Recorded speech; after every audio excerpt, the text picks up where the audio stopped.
За ургамлын харшлын зовиорыг дэлгэрч байгаа үед хамрын хөндийгөө далайн давсаар угаах нь ач холбогдолтой байдаг.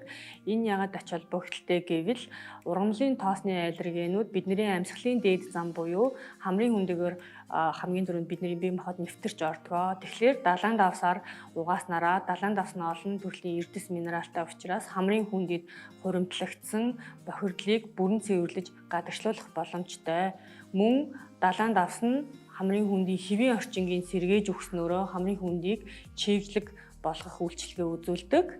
За хамрын аршлын үед хамар битүүрэх зовиор нь хамрын салст хөөж хавгнаснаас үүсдэг учраас далайн давсаар хамраа угааснаар салстын хаванг баг зэрэг бууруулснараа чөлөөтэй амьсгалах боломжийг өгдөг байх нэ. За тийм учраас ургамлын харшлын үед өдөртөө 2-3 удаа далайн давсаар хамраа угааж хэвшээрэй.